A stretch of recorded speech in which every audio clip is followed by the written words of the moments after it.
The multiverse theory. We saw that the fine-tuning of the universe is mind-blowing.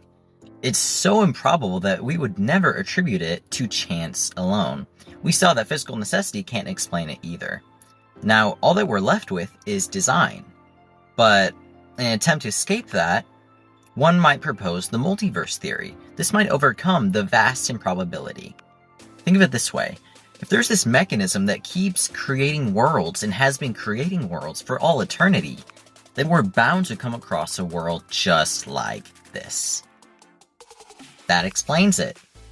Or does it? No. The multiverse theory is fiction, not fact. In this video, I'm going to give you 4 reasons for just that. Let's dive in. First, there's plainly no evidence for the multiverse theory. So, you want to theorize it? You can go ahead. But there's no evidence. We have no observations of other universes or of a mechanism that creates them. So there's no real reason to believe in the multiverse. Second, this theory doesn't explain the fine-tuning. It actually just pushes it back a step.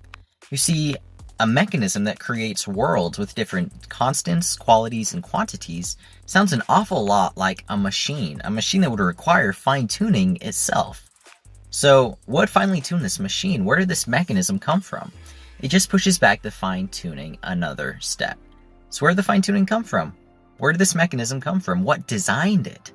3, how about time? So if this mechanism is timeless, then it's been creating worlds for all eternity.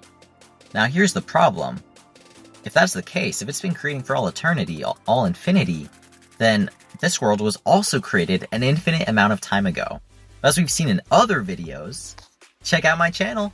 If this world was created an infinite amount of time ago, this moment would have never arrived. Yet here we are. So there must have been a finite moment in the past when this world was created. Now you might say, hold on, but this mechanism would have had to create a significant amount of other worlds before getting to us, so we could have been created a finite amount of time in the past.